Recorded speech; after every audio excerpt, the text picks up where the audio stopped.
ஈரல் எப்படி செய்யுதுன்னு பார்க்கலாம். அதுக்கு தேவையான பொருட்கள் நான் செஞ்சு வச்சுருக்கேன். வெங்காயம் அரைஞ்சி வச்சுட்டேன். ஈரலை வந்து வாஷ் பண்ணி வச்சுருக்கேன்.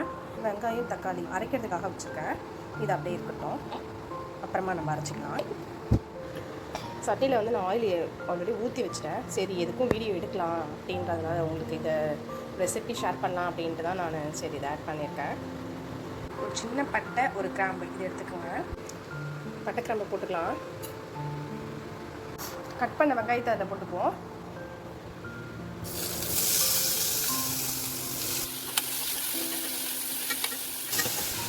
இது வந்து கல்லுப்பு ஆட் பண்ணிக்கிறேன் வெங்காயம் வதங்கிறதுக்காக.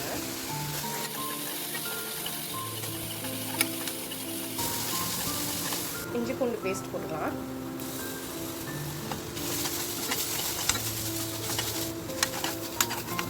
இது வந்து காஷ்மீர் மிளகாய் தூள் கொஞ்சம் ஆட் பண்ணிக்கலாம், ஒரு ஸ்பூன் ஆட் பண்ணிக்கலாம்.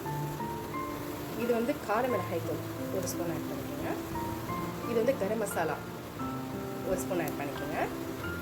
இது வந்து மட்டன் மசாலா ஒரு ஸ்பூன் ஆட் பண்ணிக்கோங்க. இது வந்து நான் வீட்டில் அரைச்ச மட்டன் மசாலா, இதுவும் ஒரு ஸ்பூன் ஆட் பண்ணிக்கிறேன். மிக்ஸ் பண்ணிக்கோங்க. வந்து ஈரல் எடுத்து போட்டுக்கலாம்.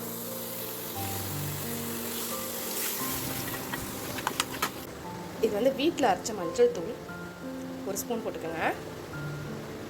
குழம்புத்தூள் இது வந்து நாங்கள் எப்பவுமே வந்து எந்த நான்வெஜ் செஞ்சாலும் இந்த குழம்புத்தூளையும் ஆட் பண்ணிக்குவோம். நீங்களும் அந்த மாதிரி ஆட் பண்ணிக்கோங்க, நல்லாயிருக்கும், டேஸ்ட்டாக இருக்கும். இப்பயே கொஞ்சம் வந்து நல்லா சுருண்டு வந்துருச்சு பாருங்கள்.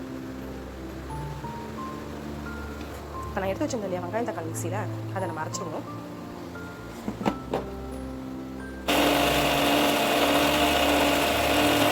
அரைஞ்சிருச்சு. இதை எடுத்து அதில் ஊற்றிடலாம். வாட்டர் ஆட் பண்ணிக்குவோம்.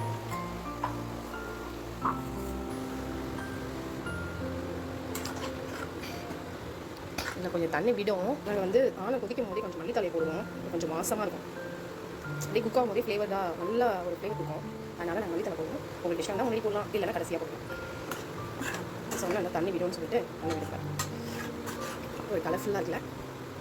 இதை அப்படியே குக் ஆகட்டும், சொல்லட்டும். நல்லா இது கொஞ்சம் அப்படியே அந்த தண்ணி வந்து சுண்டணும். அப்படியே வெயிட் பண்ணுவோம், மூடி போட்டுக்கலாம். ஒரு 5 மினிட்ஸ் குக் ஆகட்டும். 5 மினிட்ஸ் ஆயிடுச்சு, பார்க்கலாமா?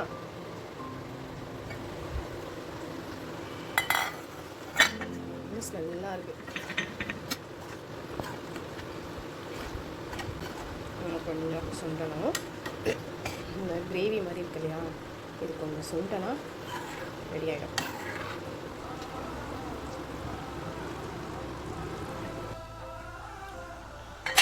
லாஸ்ட்டாக மல்லித்தழையை போட்டு ஈரல் வறுவல் ரெடி. எப்படி எம்மியாக இருக்குது. உங்கள் வீட்லேயும் நீங்கள் செஞ்சு பாருங்கள். ஓகே, உங்களுக்கு இந்த வீடியோ பிடிச்சிருந்தா லைக் பண்ணுங்கள், ஷேர் பண்ணுங்கள், கமெண்ட் பண்ணுங்கள். Okay, bye friends.